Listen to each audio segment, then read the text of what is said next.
Friends, welcome two mission इसके education. आज हम इस वीडियो में बौद्ध धर्म से संबंधित 30 महत्वपूर्ण एमसीक्यू प्रश्न को सॉल्व करेंगे जो आपके आने वाले BPSC, BSSC, SSC, Bihar police आदि प्रतियोगी परीक्षाओं के लिए महत्वपूर्ण होगा। तो देखिए आज का पहला प्रश्न, महात्मा बुद्ध का जन्म कहाँ हुआ था? ऑप्शन नंबर ए बोधगया में, ऑप्शन नंबर बी सारनाथ में, ऑप्शन नंबर सी लुम्बिनी में, ऑप्शन नंबर डी कुशीनगर में। इसका करेक्ट आंसर होगा option number C, Mahatma Buddha का जन्म नेपाल की तराई में कपिलवस्तु नामक स्थान के लुम्बिनी नामक ग्राम में हुआ था। देखिए अगला प्रश्न, महात्मा बुद्ध किस कुल से संबंध रखते थे? इसका करेक्ट आंसर होगा option number B, Mahatma Buddha Shakya कुल से संबंध रखते थे। उनके पिता शाक्य कुल के प्रधान थे। अगला प्रश्न देखिए, महात्मा बुद्ध ने किस वर्ष की अवस्था में गृह त्याग किया? चारों ऑप्शन देखिए आप। इसका करेक्ट आंसर होगा option number A, Mahatma Buddha ने 29 वर्ष की अवस्था में गृह त्याग किया था। अगला प्रश्न देखिए, महात्मा बुद्ध के प्रथम गुरु कौन थे? इसका करेक्ट आंसर होगा option number A, Mahatma Buddha के प्रथम गुरु थे अलार कलाम। महात्मा बुद्ध ने सबसे पहले अलार कलाम से ही शिक्षा ग्रहण की थी। अगला प्रश्न देखिए, महात्मा बुद्ध को किस नदी के किनारे ज्ञान की प्राप्ति हुई? चारों ऑप्शन देखिए आप। इसका करेक्ट आंसर होगा option number C, Mahatma Buddha को निरंजना नदी के किनारे पीपल वृक्ष के नीचे ज्ञान की प्राप्ति हुई थी। अगला प्रश्न देखिए, महात्मा बुद्ध को ज्ञान की प्राप्ति कहाँ हुई थी? चारों ऑप्शन देखिए अच्छी तरह से आप। इसका करेक्ट आंसर हो जाएगा option number C, Mahatma Buddha को बोध गया में पीपल वृक्ष के नीचे ज्ञान की प्राप्ति हुई थी, निरंजना नदी के किनारे। अगला प्रश्न देखिए, ज्ञान प्राप्ति के बाद बुद्ध ने अपना पहला उपदेश कहाँ दिया था? इसका करेक्ट आंसर हो जाएगा option number D, Mahatma Buddha ने अपना पहला उपदेश दिया था सारनाथ में। अगला प्रश्न देखिए, बौद्धकालीन अभिलेख किस भाषा में लिखे गए हैं? चारों ऑप्शन देख लीजिए। ऑप्शन नंबर ए पाली में, ऑप्शन नंबर बी खरोष्ठी में, ऑप्शन नंबर सी प्राकृत में, ऑप्शन नंबर डी अर्धमागधी में। तो इसका करेक्ट आंसर हो जाएगा ऑप्शन नंबर ए, बौद्धकालीन अभिलेख पाली भाषा में लिखे गए हैं। अगला प्रश्न देखिए, महात्मा बुद्ध का महापरिनिर्वाण कहाँ हुआ था? यहाँ का होगा, महात्मा बुद्ध का महापरिनिर्वाण हुआ था कुशीनगर में। इसका करेक्ट आंसर होगा ऑप्शन नंबर सी। अगला प्रश्न देखिए, प्रथम बौद्ध संगीति की अध्यक्षता किसके द्वारा की गई थी? चारों ऑप्शन देखिए। ऑप्शन नंबर ए महाकश्यप के द्वारा, ऑप्शन नंबर बी अजातशत्रु के द्वारा, ऑप्शन नंबर सी अश्वघोष के द्वारा, ऑप्शन नंबर डी शवाकामी के द्वारा।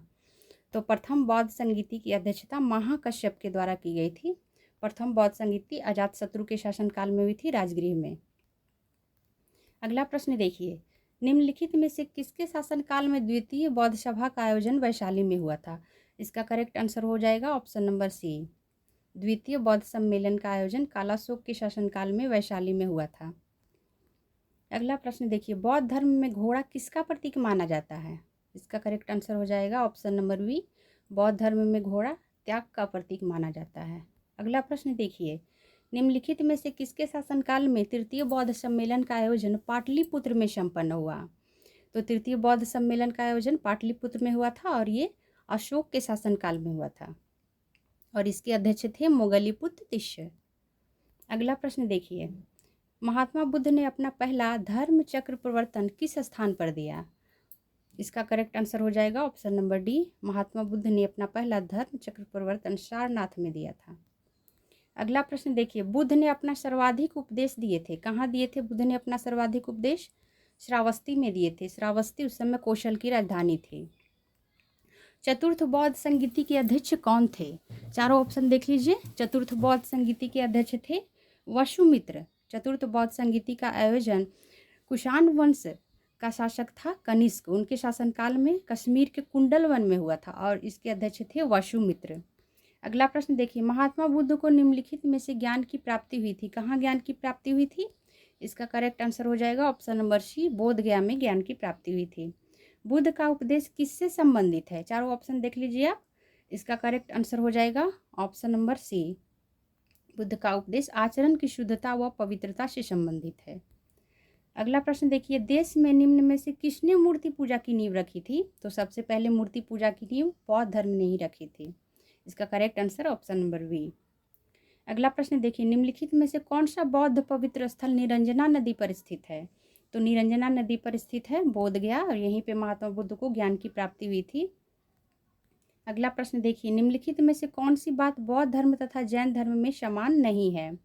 तो अहिंसा ऑप्शन नंबर ए अहिंसा है। ये बौद्ध धर्म और जैन धर्म में समान है, क्योंकि अहिंसा पर बल बौद्ध धर्म में भी दिया जाता है और जैन धर्म में भी। ऑप्शन नंबर बी वेदों के प्रति उदासीनता, ये भी दोनों में समान है। आत्मदमन, इसका करेक्ट आंसर हो जाएगा ऑप्शन नंबर सी आत्मदमन, क्योंकि बुद्ध अनात्मवादी थे। अगला प्रश्न देखिए, गौतम बुद्ध का जन्म कब हुआ था? तो गौतम बुद्ध का जन्म, इसका करेक्ट आंसर हो जाएगा option number D, Gautam Buddha का जन्म 563 ईसा पूर्व में लुम्बिनी में हुआ था। अगला प्रश्न देखिए, अलार कलाम कौन थे? अलार कलाम कौन थे? बुद्ध का शिष्य, बौद्ध भिक्षु, बुद्ध का गुरु, बौद्धकालीन शासक। तो इसका करेक्ट आंसर हो जाएगा ऑप्शन नंबर सी, अलार कलाम बुद्ध का गुरु थे।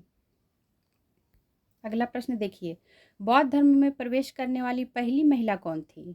तो पहली महिला थी गौतमी प्रजापति। इसका करेक्ट आंसर हो जाएगा ऑप्शन नंबर बी, बौद्ध धर्म में प्रवेश करने वाली पहली महिला गौतमी प्रजापति थी।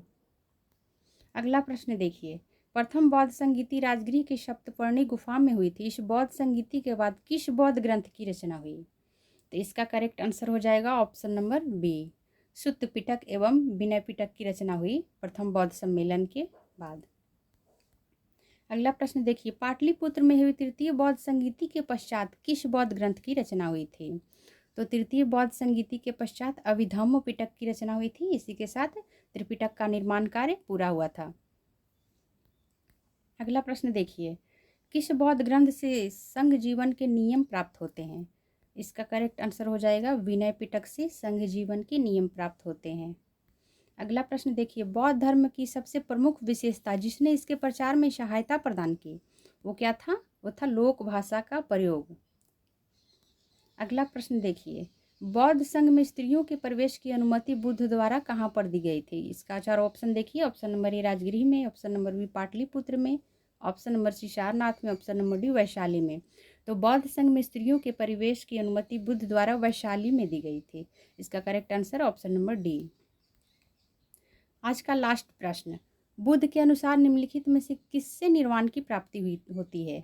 ऑप्शन नंबर ए निरंतर स्थित प्रज्ञ अवस्था में रहने से, ऑप्शन नंबर बी अष्टांगिक मार्ग का अनुपालन करने से, ऑप्शन नंबर सी संन्यास का पालन करने से, ऑप्शन नंबर डी यहाँ पे होगा स्तूप की पूजा करने से। इसका करेक्ट आंसर हो जाएगा ऑप्शन नंबर बी, अष्टांगिक मार्ग का अनुपालन करने से। वीडियो पसंद आया हो तो मेरे चैनल को सब्सक्राइब कर दें। धन्यवाद।